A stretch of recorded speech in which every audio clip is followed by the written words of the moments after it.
Kids, we all know that land is a precious wealth for us. We obtain various kinds of crops, minerals, metals from earth. When a farmer puts in lots of efforts, then only he gets a good crops. So kids, in our today's chapter, we shall learn about the process of grains reaching homes from the fields and then from homes to market. So kids, let's begin with chapter number 14, Raju's Farm. So, kids, let's begin with chapter 14, Raju's Farm. I am Raju. My father is a farmer. We live in Vasai village of Idar district in Gujarat. Now, kids, here there is a mistake. Idar is a taluka, not a district. It comes under Sabarkantha district. It is month of October. Like every year, my father is preparing the field to sow the onion crop.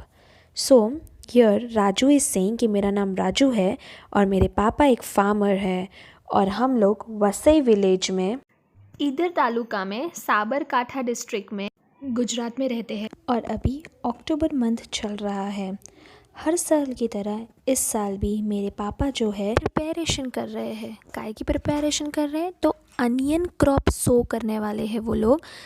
Onion यानी प्याज का जो crop है वो सो करने वाले हैं वो लोग इस बार अपनी खेती में, अपनी फार्म में, इसलिए उसका प्रिपरेशन कर रहे हैं उसके पापा। There are so many things to be done at this time. I'm also going to farm to help him. Raju is saying कि बहुत सारी चीज़ें करनी करती है, सो मैं भी अपने पापा को हेल्प करने के लिए फार्म जा रहा हूँ। From the last few days father has been using the axe to dig the soil so that it may loosen and becomes soft. So last few days से राजू के पापा क्या कर रहे हैं? एक्स को लेकर सॉइल को डिग कर रहे हैं ताकि जो सॉइल है वो लूजन हो जाए और सॉफ्ट हो जाए ताकि क्रॉप अच्छे से ग्रो हो। Now they are saying find out. What should we find out? That in Raju's area a tool called axe is used to loosen the soil. So Raju के एरिया में वहाँ पे एक टूल वो लोग यूज़ करते हैं सॉइल को लूज़ करने के लिए और वो टूल है एक्स। ठीक है। What is this kind of tool called in your area? So Raju के एरिया में एक्स कहा जाता है, तो तुम्हारे एरिया में ये टूल को क्या कहा जाता है? So kids, an X is called as kulhadi also, okay? Now in your area what it is called, please write it in your notebook and draw it in your notebook, okay? Now Raju is telling us about sowing the seeds. So let's see. This year also my father will sow onion seeds in the field. The bullocks will pull the plow and father will walk behind them sowing the seeds. So Raju is telling that ये साल मेरे पापा जो है वो onion seeds सो कर रहे हैं फील्ड में और जो बुलक्स है वो प्लाव को पुल करेंगे। प्लाव मीन्स हिंदी में हम हल बोलते हैं, ओके? और मेरे पापा पीछे चले गए सीड्स को सो करते हुए। I would also like to do same like my father. So he's telling that मैं भी अपने पापा की तरह ही करना चाहता हूँ ऐसा। But father says that it is necessary to drop the right amount of seeds at a regular distance. But we should be very careful. Raju is saying कि जब भी तुम seeds को drop करो तब वो राइट अमाउंट होना चाहिए और वो भी एक रेगुलर डिस्टेंस पे होना चाहिए। This is not so easy to do. हमें लगता है कि ये ईजी है but it is not that easy. He says that I may drop too many seeds at one place. तो फादर का कहना है, राजू के फादर का कहना ऐसा है कि शायद कभी कभी ऐसा भी हो कि एक ही जगह पर ज़्यादा सीड्स ड्रॉप कर जाओ। I must wait till I am a little older to be able to do this properly. So Raju's father is saying to Raju that it may happen that you may drop so many seeds at one place. So you must wait till you are little older and be able to do this. Okay, now there is a question. What other ways could be used to plow the fields instead of using animals? Discuss. So they are saying कि animals को use करने के अलावा हम और कौन से other ways से हमारी फील्ड को हम प्लाव कर सकते हैं। सो Instead of animals, we can use tractors to plow the fields. Okay, a farmer है, जो फार्मर है वो अटैच करता है various tools like plough, then sowing drill होता है, रेक होता है, ताकि वो जो फील्ड का प्लाविंग है वो ईजीली हो सके. Okay, now let's move further. The sapling scene. It is now 20 days since the seeds have been sown. The onion seeds have started to germinate. Now अभी 20 दिन हो गए हैं कि हम लोग ने अनियन के सीड्स को जो है सो किया था. ठीक है, नाउ वो धीरे धीरे जो है वो जर्मिनेट हो रहे. जर्मिनेट मतलब स्प्राउट कर रहे हैं. ओके, ग्रो हो रहे हैं. Along with onion plants, weeds have also come up. Weeds grow in fields and gardens without being planted. So Raju is saying that onion plant के साथ साथ वीड्स भी ऊपर आ गए हैं. और ये वीड्स जो रहते हैं ना किड्स, ये देखो ये पिक्चर है वीड्स का. ओके, एंड वीड्स जो है उनको हम अनवांटेड प्लांट्स बोलते हैं, जिसकी ज़रूरत नहीं होती है, जिसको हम सो नहीं करते, पर फिर भी वो क्रॉप के साथ जो है वो ऊपर आ जाते हैं. एंड अगर हम ये वीड्स को नहीं निकालें तो ये हमारे लिए बहुत हार्मफुल होता है. इससे बहुत सारे डैमेजेस होते हैं. So these weeds, they grow along with the crops and they use a good amount of sunlight, water, which is needed for the crop. जो भी क्रॉप के लिए ज़रूरत चीज़ें होती है वो ये लोग यूज़ कर लेते हैं, जिसकी वजह से क्रॉप का प्रोडक्शन जो है वो डिक्रीज़ हो जाता है, क्रॉप प्रोड्यूस नहीं होता. Also this weeds give shelter to insects. फिर वो सब रहते हैं ना कीड़े, उनको है ना वो लोग शेल्टर देते हैं, जिससे वो क्या होता है हमारे क्रॉप को डैमेज हो सकता है, राइट. और जो हमारे क्रॉप का जर्मिनेशन है, जो स्प्राउटिंग है, वो स्टॉप हो सकता है. इसलिए देखो राजू यहाँ पे भी बोल रहा है, if the weeds are not removed then the crop plants will not be healthy. So अगर हम वीड्स को नहीं रिमूव करेंगे तो क्रॉप प्लांट्स जो है वो हेल्दी नहीं रहेंगे. Mother, uncle and I, we all help father to remove the weeds. Now he's also saying that मेरी mom, मेरे अंकल और मैं खुद मेरे पापा को हेल्प करेंगे ये weeds को रिमूव करने के लिए. Now next is growing plants. I'm happy to see the crops of onion. They are tall enough to reach my knees. Now Raju is saying that onion crops जो है वो grow हो चुके हैं और वो इतने tall है कि वो मेरे knees तक आ रहे हैं. The leaves have started turning yellow and drawing up. अब जो अनियन क्रॉप के जो लीव्स है वो ड्राइंग करना शुरू कर दिए हैं और वो लोग येलो में टर्न हो रहे हैं.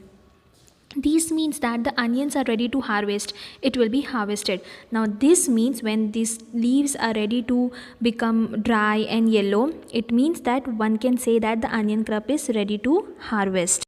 What do you mean by harvest? So harvesting is the process of cutting the ripe crop and collecting it in a proper manner. Now draw any crop which you have seen in the field. So you may draw a crop which you have seen in your field. Okay, now they are asking, do you know why everyone at home will have to work to harvest the onions out? It is important that this should be done at the right time. If we are late, the onions will rot in the ground itself and all our hard work will be wasted. So what Raju is saying कि क्या आपको पता है कि हमें एक साथ ये अनियंस को है ना हार्वेस्ट करना शुरू करना पड़ेगा, बिकॉज अगर हमने इसको राइट टाइम पे नहीं किया और हम लेट हो गए तो अनियंस जो है ना वो ग्राउंड में रॉट करना शुरू कर देंगे. What do you mean by rot? सड़ना शुरू कर देंगे और जो भी हमारा हार्ड वर्क है वो पूरा वेस्ट हो जाएगा. Raju helps his father in the field. Do you help the elders in your family in their work? In which work do you help? So Raju जैसे अपने पापा की हेल्प करता है, तो क्या वैसे तुम भी अपनी कोई फैमिली मेम्बर को या एल्डर को हेल्प करते हो? अगर हेल्प करते हो तो कौन से काम में हेल्प करते हो? Write it in your notebook. Okay kids. Now they are also asking you, did you enjoy the work? जब तुम अपने पेरेंट्स को या एल्डर्स को हेल्प कर रहे थे ये फील्ड में, ये वर्क के लिए, तो क्या तुमने एन्जॉय किया? That you have to write. Now next they are talking about the onion crop. Everyone at home is happy. This time the onions are big and of good quality. So सब लोग घर में बहुत खुश है because इस बार जो onions आए हैं वो बहुत ही बड़े और अच्छे क्वालिटी के आए हैं. Mother and aunty use the edge knife like instrument to cut the dry leaves from the top of the onions. So Raju is saying कि मेरी मॉम और आंटी जो है वो एक टूल यूज़ करते हैं जो ऊपर की जो ड्राई लीव्स होती है ना ऑनियन की, उसको कट करने के लिए, और वो टूल का नाम है इलेज। वो बहुत ही शार्प रहता है। The edge is sharp and you have to be careful not to cut your fingers. It is a very sharp tool and you have to be very careful कि तुम कहीं अपना फिंगर्स को कट ना कर दो। Father and uncle fill the sacks with onions. Father will take them in a truck to sell in the big market. So Raju के father और अंकल जो है वो बोरिया, सैक यानी बोरिया भर रहे अनियंस की, और फिर फादर जो है वो उनको ट्रक में लेके जाके बड़ी मार्केट में जाके सेल करेंगे। Now here some questions are given and you have to write it in your notebook.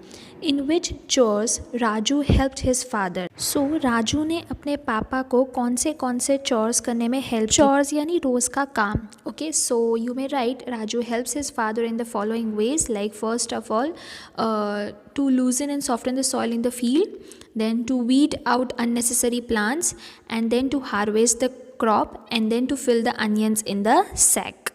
Okay, and is there any field near your house? What it is grown there? So तुम्हारे आसपास में कोई ऐसी field है तुम्हारे घर के आसपास में, और वो फील्ड में क्या ग्रो करते हो तुम? So if it is, you may write yes, there is a field near my house and crops like wheat, then pulses and vegetables are grown there if they grow over there. Okay, next is Raju's father takes the onions to the market in a truck. Think, how would fruits and vegetables be taken to another place if there were no proper roads? So वो बोल रहे कि राजू के पापा onions जो है वो truck में लेके जाते हैं मार्केट में सेल करने के लिए। सोचो, अगर फ्रूट्स और वेजिटेबल्स को भी दूसरे प्लेस पे लेके जाना हो तो कैसे लेके जाएंगे अगर प्रॉपर रोड्स नहीं होंगे तो? So maybe you can take the fruits and vegetables by a bullock cart or a tempo. Okay, you may write that. Then what kind of vehicles are used to carry fruits and vegetables? Throw a picture of one of these vehicles in your notebook. So they are telling you that what kind of vehicles, कौन से type of vehicles तुम लोग use करते हो fruits और vegetables को carry करने के लिए, तो उसका picture तुम्हें बनाना है. So you may draw the picture of a tractor, then you may draw the picture of a tempo, right? Trolley भी यूज़ करते हैं हम लोग कभी कभी, right? So you may draw the picture of that. Now let's move to next activity. Next activity is about find out and write. Here are some pictures of some tools used by Raju's family. Write the names of the tools. Also write what are these called in your area. What work are they used for? So हम लोगों को यहाँ पे कुछ tools दिए गए हैं जो राजू की फैमिली यूज़ करती है. हमें वो टूल्स के नाम लिखने हैं कौन से हैं, और फिर हमें ये भी लिखना है कि हमारे एरिया में ये टूल को क्या बोला जाता है और उसको किस लिए यूज़ किया जाता है. So see the first tool. I think first tool is called as plough, जो हम लोग ने ऑलरेडी देखा आगे, राइट? एंड हमारे एरिया में इसे हम हल के नाम से जानते हैं, और इसके uses for loosening or turning the soil before sowing seed or planting it. Okay, now next tool is pickaxe. Now this is also called as kuladi, and in our area also it is called as kuladi. Okay, and it is also used for loosening the soil and to dig ditches on the ground. Okay, the next tool is इलेज. सो ये जो इलेज tool है इसको हमारे area में sickle बोलते हैं या तो धत्तारू बोलते हैं, right? And it is use to cut fruits और वेजिटेबल्स और क्रॉप्स और ग्रास और to slice them. Okay, now next activities. Many steps are needed to cultivate crops. Look at the pictures and mark them in the correct order. So crops के cultivation के लिए बहुत सारे steps use होते हैं, सो हमें यहाँ पे मार्क करना है. So first one will be this. First one is digging the soil. Okay, x से उसको डिग करते हैं ताकि सॉइल जो है वो लूजन हो जाए थोड़ी. Next is sowing the seeds. Okay, हम सीड्स को सो करेंगे. And then third one is removing the weeds, जो अनवांटेड प्लांट्स होते हैं उसे हम रिमूव करेंगे. Then fourth one is harvesting the crop. Okay, and then fifth one is removing the onion at proper time. Okay, we should not be late at removing it, otherwise it will start rotting underground. Then last one is filling the onion in a sack. Then next question is what are the crops cultivated in your area? Write them. ऐसे कौन से crops है जो तुम्हारे area में cultivate होते हैं, तो उसका नाम लिखो. So for example, Wheat, jawar, millets, maize, pulses, barley, rice, groundnut, etc. are cultivated in our area. So kids, here we end our learning of Raju's farm. Kids, we learned what tools are used in farming, how do farmers harvest the crops. We learned about onion crop and how does these crops reaches our homes and then we sell it to the market. So kids, I hope you understood this chapter very well. See you next week. Bye. Take care. Have a wonderful day.